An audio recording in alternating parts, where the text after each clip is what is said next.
밤을 새우니 지붕 위에 외로운 참새 같다. 내 신세가 너무너무 외롭다는 거예요. 밤새도록 지붕 위에서 돌아갈 집도 없고 내 마음을 쉬게 할 안식처도 없고 밤새도록 아무도 나의 외로운 마음을 이해하지 못하는 이 어두운 밤 속에 홀로 있는 지붕 위에 홀로 서 있는 외로운 참새.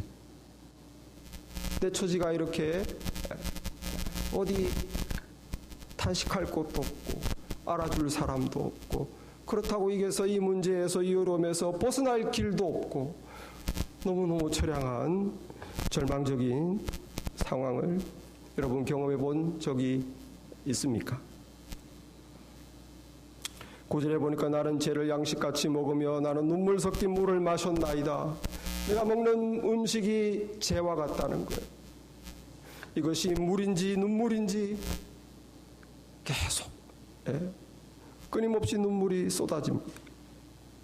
11절에 보니 내 날이 기울어지는 그림자 같고 내가 불에 시들어짐 같습니다. 그림자가 점점점 기울어집니다. 무슨 말입니까? 해가 떨어지고 있어요. 이제 나를 기다리는 것은 영원한 어두움입니다. 끝입니다. 더 이상 소망이 없습니다. 이제 하루하루 버티지만 좀 있으면 어두움이 찾아오고 이 그림자는 길어지고 내 앞에는 아무 소망이 없는 그런 이 정말 이 성도의 괴로운 마음을 토로하고 있는 것이죠. 여러분들도 살아가면서 한 번씩 두 번씩 이런 경험을 가지고 여기 있을 줄로 압니다. 우린 죄 가운데 살기 때문에 이 세상에서 우리가 살아갈 때 이런 경험을 다들 한 번씩 하게 되죠. 지금 이 성도는 자기 잘못 때문에 그런 것이 아니고 자기의 민족 이스라엘이 하나님께 범죄해서 하나님의 경고를 무시하고 우상숭배에 빠져서 하나님의 심판을 받아 정말 그 나라가 완전히 망하고 예루살렘이 다 돌무더기가 되고 포로로 잡혀가 이제 남의 나라 바벨론에서 포로 생활을 하면서 지은 시인 것입니다. 벌써 세월이 70년이 흘렀습니다. 보니까 이 시인은 병이 걸렸어요. 23절 24절에 보니까 그가 내 힘을 중두에서 쇠하게 하시며 내 날을 짧게 하셨도다. 나의 말이 나의 하나님이여 나의 중년에 나를 데려가지 마옵소서. 40, 50쯤 된 것 같은데 병이 걸렸어요. 죽어갑니다.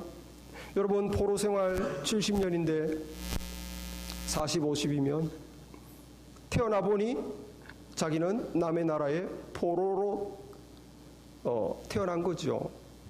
그러니 40, 50평생을 남의 나라에서 포로로 살아온 거예요. 여기서는 잡도 없고 잡을 구할 수도 없고 신분이 안 되니까 노예밖에 안 되고 얼마나 절망적입니까? 나라도 없고 자기 말도 못 쓰고 잡도 없고 희망은 안 보이고 나라는 망해버린 지 70년이 돼가고 우리나라는 그래도 좀 괜찮아요. 일본 치하에 있었지만 그래도 우리 땅에서 살았잖아요. 근데 지금 이 성도는 남의 나라에 잡혀가서 거기서 태어나 보니 태어날 때부터 자기는 남의 나라의 포로였어요. 그러니 얼마나 절망적인 인생을 살고 지금 병까지 걸려 죽어가고 있습니다. 여러분 우리 역시도 내 잘못이 아니더라도 내가 처한 상황이나 그런 처지가 어쩔 수 없는 원치 않는 상황에 빠지기도 합니다. 빚이 갚을 수 없는 빚에 눌려서 돈 문제 때문에 속이 타들어가기도 하죠. 또 심각한 병에 걸려 정말 고생하며 고민하기도 하죠. 직장을 하루아침에 잃어서 앞이 캄캄하기도 합니다. 또 가정이 깨지기도 하고 또 사랑하는 가족 때문에 속이 썩어서 내 힘으로 어쩔 수 없는 문제잖아요. 나의 가족이지만 내 힘으로 내가 어떻게 할 수 없는 문제 속에서 우리는 탄식밖에 안 나오는 거예요. 절망밖에 안 나오는 것입니다. 때로는 나의 앞날이 불투명해서 내가 무엇을 할 수 있는 것도 안 보이고 어떤 갈 길도 안 보이고 앞날이 너무 불투명해요. 힘은 없고 나를 도와줄 사람도 안 보이고 나를 사랑하는 사람도 안 보이고 지붕 위에 외로운 참새 밤을 지새우는 그 외로운 참새와 같이 폐허 위에 어리둥절해 있는 그 부엉이와 같이 우리 신분이, 내 처지가 절망적일 때도 있죠. 때로는 억울하게 주변 사람들로부터 이렇게 미움을 받고 따돌림을 받아 정말 외롭고 억울할 수도 있습니다. 여러분, 우리가 이렇게 내 잘못이 아니라 어떤 상황에 의해서, 처지에 의해서 우리가 이렇게 어쩔 수 없는 상황, 원치 않는 상황 속에서 정말 좌절하고 괴로워할 때 하나님께 어떻게 반응해야 될까요? 하나님께 어떻게 반응해야 될까요? 그냥 하나님만 믿고 아무 말도 하지 않고 그냥 묵묵히 참아볼까요? 아니면 하나님께 한번 강력하게 간구해 볼까요? 주여 도우시옵소서, 주님 나를 구해 주시옵소서, 주님께 한번 떼써 볼까요? 아니면 그래도 성경 지식이 있으니까 아니야, 어려울수록 믿음으로 반응해야 돼. 그래서 막 억지로 믿음을 모아가지고 감사합니다, 찬양합니다, 잘 될 줄 믿습니다 하면서 하나님께 억지로 믿음을 보일까요? 어떻게 해야 될까요? 우리가 너무 괴로울 때, 우리의 상황 속에서 내가 할 수 있는 것이 없을 때 우리는 하나님께 어떻게 해야 될까요? 오늘 이 시편의 이 시인은 하나님께 자기의 속마음을 다 있는 대로 털어놓았습니다. 하나님, 나는 시들은 풀 같습니다. 황폐한 무더기 위에 부엉이 같습니다. 죄를 양식으로 먹습니다. 길어지는 그림자와 같이 소망이, 자기의 속마음을 다 하나님께 감춤 없이, 눌림 없이, 참지 않고 하나님께 다 털어놓았어. 심지어 하나님을 원망하기까지 합니다. 10절에 보니까 주의 분노와 진노로 말미암음이라 주께서 나를 들어서 던지셨나이다. 하나님이 내 인생을 망쳤습니다. 하나님이 나를 집어 던졌습니다. 하나님이 화를 내셨습니다. 하나님께 원망을 하는, 블레임을 하고 있어요. 엉터리 같은 블레임이죠. 이 저자의 삶과 관계없이 이스라엘 전체의 죄 때문입니다. 그러나 그렇게 느껴지는 거예요. 하나님이 저를 왜 이렇게 때리십니까? 하나님이 왜 저를 버리십니까? 하나님이 왜 저를 이렇게 심판하십니까? 벌 주십니까? 라고 느껴지는 그대로 하나님께 다 자기 감정을 드러내고 있습니다. 여러분, 나의 불행을 다 하나님 탓으로 돌려도 될까요? 하나님께 내 섭섭한 마음, 내 하나님께 대해서 야속한 마음, 투정하는 마음, 그런 푸념을 다 털어내도 될까요? 심지어 하나님을 원망해도 될까요?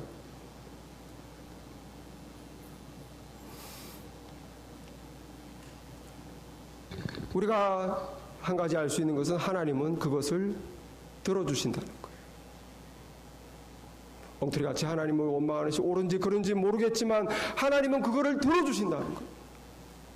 여러분의 마음에 있는 그 눌림과 아픔과 그 괴로움, 억울함, 절망적인 마음, 심지어 하나님께 대한 하소연, 원망, 이걸 하나님은 들어주신다는 거예요. 여러분, 하나님은 우리 인간이 뭘 안다고, 죄 많은 인간이 이렇게 속에 있는 것을 거룩하시고 선하신 하나님 앞에 하나도 자제하지 않고 하나도 조심하지 않고 막 쏟아내어도 우리 하나님은 꾸짖지 않는 하나님입니다. 우리 하나님은 들어주신 하나님, 우리 하나님은 크신 하나님, 우리 하나님은 크신 사랑의 하나님, 우리의 마음을 하나님께 쏟을 수 있다는 거죠. 여러분이 괴로울 때, 절망적일 때, 너무너무 힘들 때, 어디 가서 누구에게 하소연할 수 없을 때 하나님께는 할 수 있다는 것입니다. 그것이 옳은 것이 아니라 하나님은 들어주신다. 하나님은 우리를 보담아 주시는 분이에요. 옳다 그르다를 나누는 것이 아니라 그냥 보담아 주시고 나에게 하소연해라 들어주시는 좋으신 하나님인 것을 믿으시기 바랍니다. 여러분, 우리는 하나님께 모든 걸 털어놓을 수 있어요. 사람에게는 말 못하지만 하나님께는 내 속에 정말 이 걱정되는 마음, 이 화나는 마음, 이 절망적인 마음, 이 어두운 마음, 포기하고 싶은 마음, 이거를 하나님께는 쏟아낼 수 있다. 하나님께 나아가서 정말 여러분이 깊은 어두움 가운데 있을 때, 빛이 안 보일 때 여러분의 마음을 쏟아내시기를 바랍니다. 그것이 잘못된 것이라도 하나님은 받아주십니다. 받아주세요. 여러분, 우리가 고통 속에서 이렇게 하나님께 마음을 쏟아내는데, 그 쏟아낼 때 우리가 기억해야 될 두 가지가 있는데요. 한 가지는 이 세상살이는 계속 변한다는 것입니다. 오늘 이렇게 슬픈 일이 다음에 좋은 일이 될 수 있어요. 오늘 이렇게 기쁘고 즐거운 것 같은데 다음에 안 좋은 일이 될 수도 있어요. 중국 그 설화에 세옹지마가 있죠. 세옹지마. 국경 변경지대에 사는 할아버지의 말. 이 할아버지가 전 재산이 말 한 마리가 있었는데 이 말 한 마리가 집을 나가버렸어요. 동네 사람들이 아이고 어떡하나, 전 재산인데 저 할아버지 이제 굶어 죽었네. 그러니까 할아버지가 뭐 이러다가 또 일이 풀리겠죠 하면서 이렇게 너무 슬퍼하지 않는 거예요. 덤덤한 거예요. 또 시간이 지나서 보니까 이 한 마리가 나간 녀석이 야생마 여러 마리를 데리고 들어왔어. 갑자기 그냥 부자가 된 거예요. 말이 그냥 한 5마리가 돼버렸어. 그러니까 마을 사람들이 아이고 축하한다고 그냥 갑자기 그냥 떼부자가 됐다고 부러워합니다. 그러니까 할아버지가 뭐 또 이렇게 또 뭐 언제 또 이게 또 뭐 화가 될지 또 누가 알겠어 하면서 덤덤한 거예요. 근데 어느 날 이 할아버지의 유일한 아들이 그 밖에서 데리고 들어온 야생마를 타다가 거기서 떨어져서 다리가 부러진 거죠. 마을 사람들이 아이고 어떡하나, 하나밖에 없는 아들이 이렇게 다리가 부러져서 어떡하나 하는데 할아버지가 뭐 또 이렇게 인생살이 살다 보면 또 이게 또 좋게 될 수도 있어요 뭐 하면서 또 덤덤하신 거예요. 근데 전쟁이 났지 않습니까? 이 집 저 집 아들들이 다 전쟁터에 잡혀가서 죽고 해망불명되고 병신이 되는데 이 집 아들은 전쟁터에 안 간 거예요. 다리가 부러져서. 무슨 말입니까? 여러분, 우리 인생사에는 좋은 일이 있고 나쁜 일이 계속 반복돼요. 그런데 그것이 좋은 일인지 어떻게 아냐는 거예요. 그것이 나쁜 일인지 어떻게 아냐는 거예요. 세상살이는 계속 변하는 것입니다. 오늘 슬픈 일이 내일 좋은 일이 될 수 있어요. 여러분, 젊은 나이에 방황하고 공부도 잘 못하고 그냥 직장도 못하고 잘 직장생활도 못하고 이렇게 힘든 생활을 하다가도 이 사람이 나중에 하나님 안에서 삶을 회복하고 믿음을 가져서 나중에는 젊어서 방황하고 그 고통, 자기가 그렇게 시간을 낭비했던 그 모든 것들을 경험을 통해서 젊은 사람들, 방황하는 사람들, 이 후손들을 또 그들을 올바른 길로 가르칠 수 있는 그런 어드바이스를 해줄 수 있어. 왜? 자기가 겪었기 때문에. 그럼 정말 그게 꼭 나쁜 건가? 물론 나쁜 일이죠. 젊어서. 그러나 이것이 또 좋게 될 수도 있는 거예요. 여러분, 어떤 사람은 성공이 다음에 화가 될 수도 있습니다. 어떤 한 학부모님을 만났는데 저 UC 버클리에 이 자기 자녀가 들어갔다고 막 너무 좋아하시는 거예요. 명문대에 들어갔다고 너무 좋아하시는데 이 몇 년 지나서 보니까 이 딸이 그 학교에 가서 이제 클럽, 그 클럽 문화에 빠져가지고 학교 그냥 이상한 남자들하고 어울리더만 학교를 그만두고 학교도 안 다니는 거예요. 좋았던 일이 재앙이 되어버렸습니다. 여러분, 그러므로 우리 인생의 화와 복을 알 수가 없는 거예요. 그러므로 기쁜 일이 있다고 너무 호들갑으로 계속 기뻐할 것도 아니고, 우리가 슬픈 일이 있다고 세상 끝난 것처럼 너무 슬퍼할 것도 아니라는 거예요. 누가 아냐는 것입니다. 누가 아냐는 것이. 우리가 사는 세상은 계속 변한다. 변하는 것입니다. 우리는 이것을 기억해야 돼요. 세상에 변하지 않는 것은 없다. 그러니 포기하는 것은 어리석은 것이죠. 좀 있으면 또 변할 텐데 여유를 가져야 되는 것입니다. 우리가 괴로울 때 기억해야 될 또 한 가지 있는 것은 이 세상 일들은 다 지나간다는 것입니다. 이 다윗 왕이 성경에 있는 얘기가 아닙니다. 유대인들 전해 내려온 다윗 왕이 이 보석 세공사에게 명령을 내렸어요. 나를 위해서 보석 반지를 만들어라. 반지를 만들 때 반지에 글귀를 써넣을 때 내가 정말 전쟁에 승리해서 기쁨이 넘칠 때 교만하지 않도록 내 마음을 겸손하게 해주는 글귀. 그리고 내가 너무 낙담에 빠지고 전쟁에 지고 실패해서 인생 포기하고 싶을 때 포기하지 않고 다시 용기를 주고 시작할 수 있는 글귀. 그 한 가지 글귀를 그 반지에 써놓으라는 거예요. 너무 어렵죠. 한마디로 써야 되는데 어떻게 기쁠 때 너무 기뻐하지 않게 겸손하게 하고 완전히 포기하고 싶을 때 낭망될 때 어떻게 다시 일어서게 할까? 고민하다가 이제 이 세공사가 왕의 아들 지혜로운 솔로몬을 찾아가는 것이죠. 솔로몬에게 왕자시여 제가 이런 왕의 명령을 받았는데 큰일 났습니다. 아무리 생각해도 안 나옵니다. 그러니까 솔로몬이 고민하다가 이런 말을 써놓으세요. 이것 또한 지나가리라. 그걸 써놓으라. 그래서 왕이 막 전쟁에 승리해서 기쁠 때 그 반지를 딱 보고 이것 또한 지나가리라. 이 승리의 기쁨도 이 영광도 지나간다는 거죠. 그러니까 겸손하시라는 거예요. 그 다음에 실패해서 좌절하고 아주 포기하고 싶을 때 이 반지를 보고 이것 또한 지나가리라. 이 슬픔과 이 위기도 지나간다는 거예요. 지나간다는 거예요. 그렇습니다, 여러분. 이 세상에 어떤 일도 우리를 계속 즐겁게 하는 일은 없습니다. 이 세상에 어떤 일도 우리를 계속 괴롭게 하는 일은 없습니다. 세월과 함께 결국 오늘의 즐거움도 지금의 고통도 다 이 아픔도 지나가는 것이. 하나님 말씀 보겠습니다. 고린도전서에 보면 우는 자들은 울지 않는 자 같이 하며 기쁜 자들은 기쁘지 않은 자 같이 하며 매매하는 자들은 없는 자 같이 하며 세상 물건을 쓰는 자들은 다 쓰지 못하는 자 같이 하라. 이 세상의 외형은 지나감이니라. 무슨 말이에요?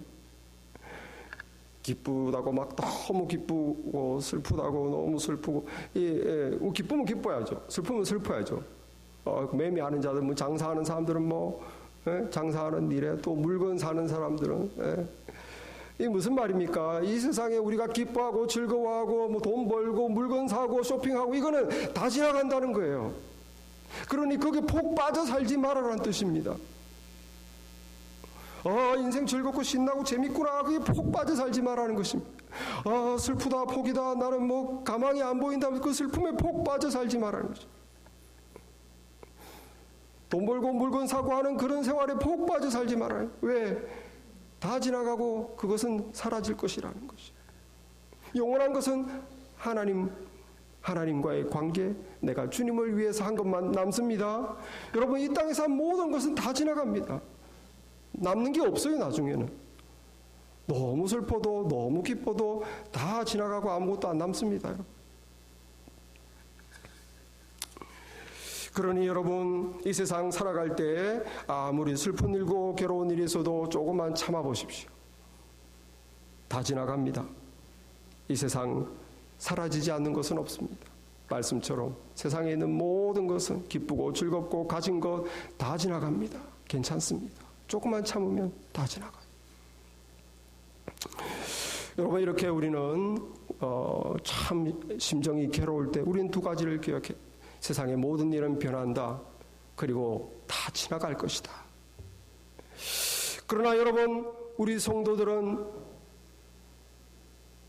한 가지 더 확실하게 붙잡아야 될 진리가 있습니다.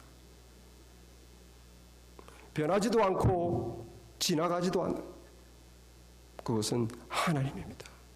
하나님의 사랑입니다.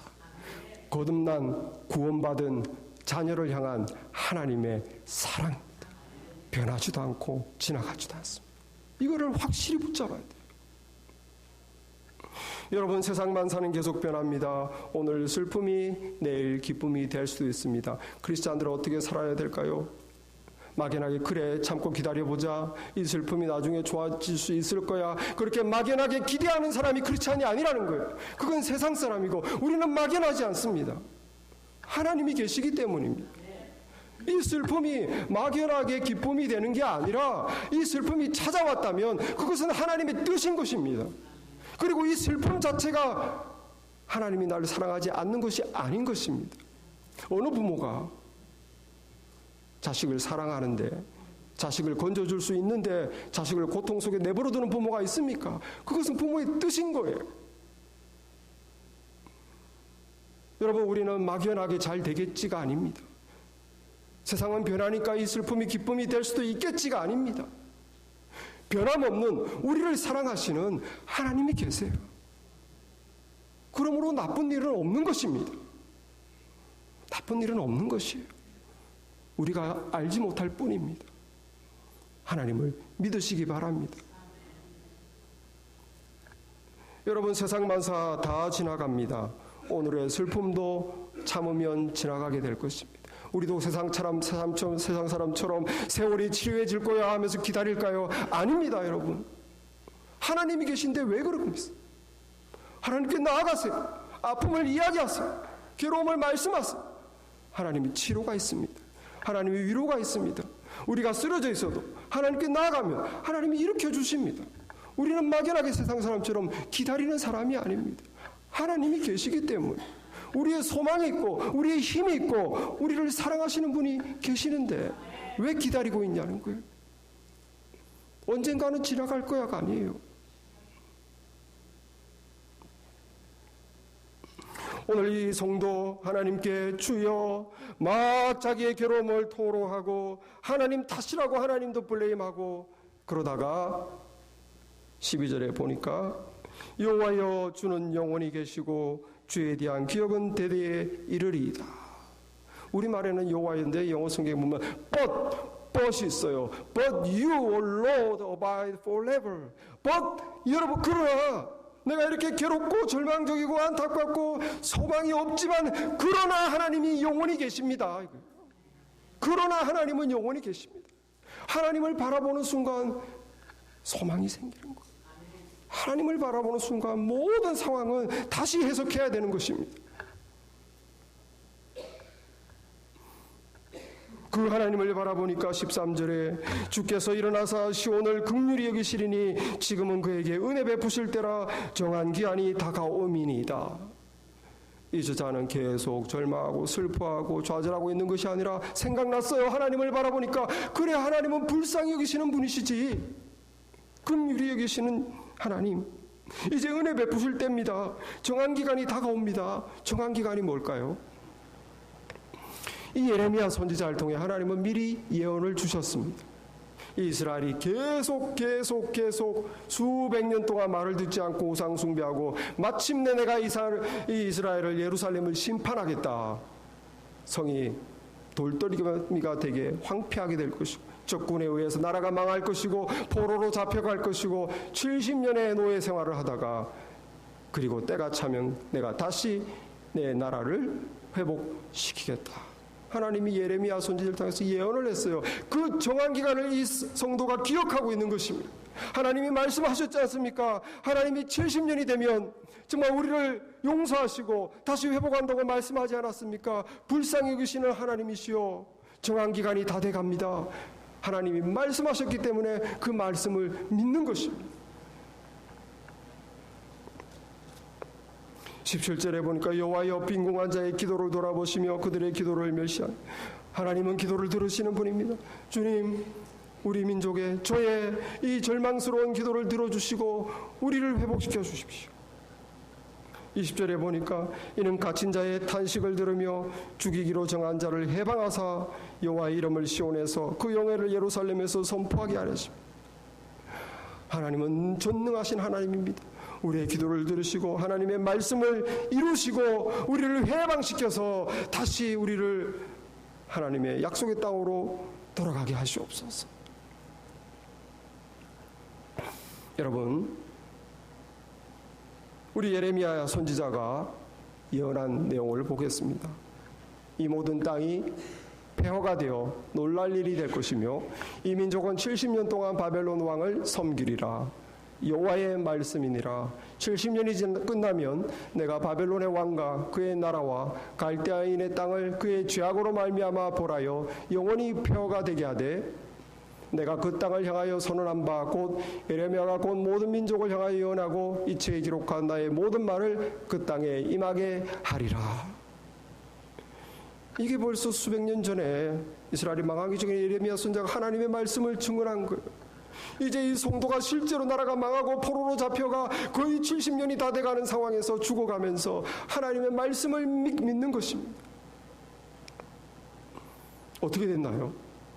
정말 우리가 알다시피 세계사를 알다시피 이 거대한 바벨론 제국이 100년도 안 돼서 망해버렸어.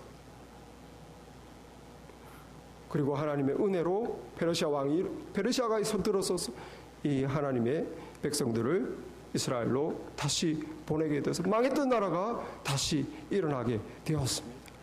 정말 이스라엘 백성들은 교만하게 이 하나님의 성, 하나님의 백성이 망할 리가 없다 그랬지만 하나님 말씀대로 놀라게 되리라. 그 폐허를 보고 놀라게 되리라. 하나님이 박살을 내버렸어. 하나님의 말씀은 그대로 이루어집니다. 신실하십니다. 여러분, 하나님이 우리를 벌하신다고 우리의 형편이 어렵고 힘들다고 해서 하나님이 우리를 향한 사랑이 식은 건가요? 변한 건가요? 아니에요. 하나님은 이스라엘이 죄 때문에 이스라엘을 주셨지만 이스라엘이 70년간 고난 속에 있으면서 그들은 철저하게 회개를 했어요. 그래서 다시는 우상숭배를 하지 않게 됐습니다. 하나님이 이스라엘 나라를 완전히 망하게 한 것이 이스라엘을 미워서가 아니라 이스라엘을 사랑하지 않아서가 아니라 하나님의 사랑에 매인 것입니다. 그리고 하나님은 약속하신 대로 이스라엘을 다시 70년 만에 회복시키셨어요.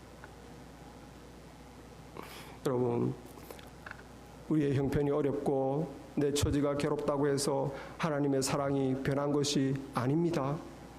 하나님의 사랑은 여전하세요. 여전하세요. 로마서 8장 32절 보면 하나님의 사랑을 이렇게 말씀합니다. 자기 아들을 아끼지 아니하고 우리 모든 사람을 위하여 내어주시니가 어찌 그 아들과 함께 모든 것을 우리에게 주시지 아니하겠느냐. 내가 확신하노니 사망이나 생명이나 천사들이나 권세자들이나 현재일이나 장래일이나 능력이나 높음이나 깊음이나 다른 어떤 피조물이라도 우리를 우리 주 그리스도 안에 있는 하나님의 사랑에서 끊을 수 없으리라.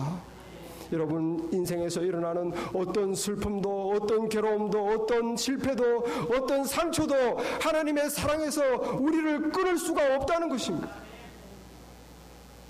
우리가 하나님을 믿는다면, 하나님의 자녀라면 여러분, 하나님의 사랑을 또 믿으시기 바랍니다.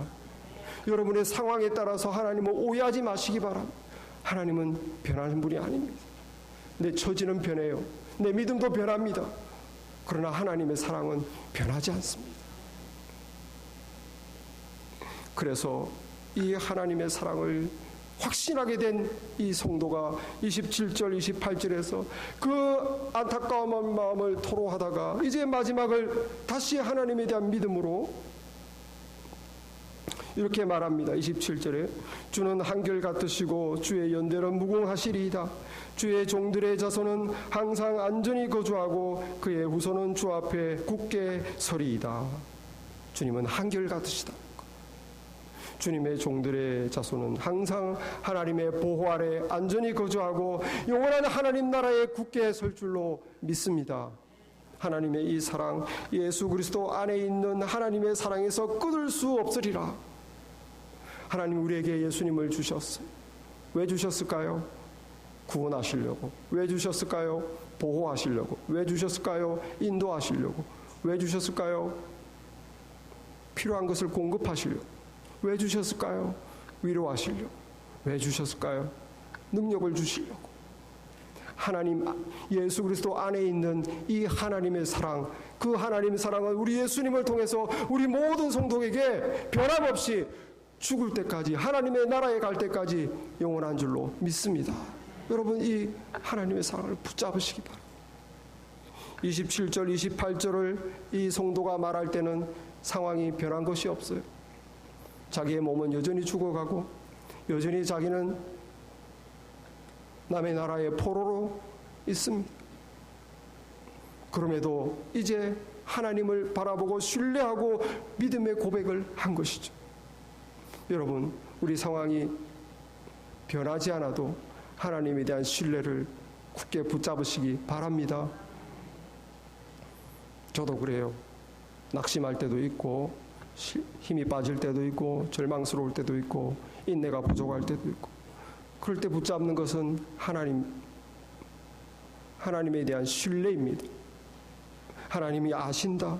하나님은 나를 사랑하신다. 하나님은 우리 교회를 사랑하신다. 하나님은 좋은 계획을 가지고 계시다. 하나님은 선하시다. 하나님은 하실 수 있다. 능력이 있으시다. 하나님에 대한 신뢰, 그 신뢰를 가지고 지금 현실을 보면 그렇지 못할 때에 하나님에 대한 그 신뢰로 이기는 것입니다. 우리 성도들은 여러분, 하나님을 신뢰해야 됩니다. 자기 백성을 향한 하나님의 사랑은 상황에 따라 변하는 것이 아닙니다. 우리가 괴로워도 힘들어도 하나님의 사랑은 여전하고 여전하신 거예요. 우리가 때로는 순종하지 못하고 죄 속에 있어도 하나님의 사랑이 쉽게 변하는 것이 아닙니다. 여러분, 하나님 우리를 향한 사랑은 지나가지 않습니다. 우리가 하나님 나라에 들어갈 때까지 예수 그리스도를 통하여 여전히 계속해서 하나님의 사랑이 우리 인생을 붙잡아 주실 것을 믿으시기 바랍니다. 괴로울 때, 정말 의지할 데 없을 때 하나님의 사랑을 믿으시기 바랍니다. 트러스트, 신뢰하시기 바랍니다. 여러분, 천둥 번개와 비바람이 몰아칠 때 그 대양 바다 위에 있는 배가 어떻게 견딜까요? 그 무서움을, 그 불안한 그 상황을. 그 무거운 닻을 바다 밑에 깊숙이 내릴 때 이 배에 탄 사람들은 안심할 수 있는 것. 상황을 보면 위태합니다. 금방 빠져 죽을 것 같고 바닷물에 덮칠 것 같고 비바람에 이 깜깜한 밤에 다 망할 것 같지만, 그 배는 무거운 닻을 바다 밑에 내리고 있는 거예요. 그 닻이 그 배를 붙잡아 주는 것입니다. 그 닻을 신뢰하는 것이죠. 아무리 위에서 몰아쳐도 이 닻에 우리가 연결되어 있는 한 우리의 배는 안전할 것이다. 여러분, 우리 인생에, 우리 삶에 어려움이 몰아칠 때, 정말 적일 때, 마음에서 정말 괴로움밖에 나오지 않을 때 어디 무엇을 바라보고 의지할까요? 여러분, 하나님께 여러분의 닻을 내리시기 바랍니다. 믿음의 눈을 하나님께 돌리시기 바랍니다. 하나님의 사랑을 붙잡으시기 바랍니다. 하나님의 사랑은 변함이 없습니다. 하나님의 사랑은 지나가지 않습니다. 하나님을 신뢰하는 것, 어려움 속에서 깜깜한 밤에서 하나님을 신뢰하는 것, 여러분, 그것이 믿음입니다. 기도하겠습니다.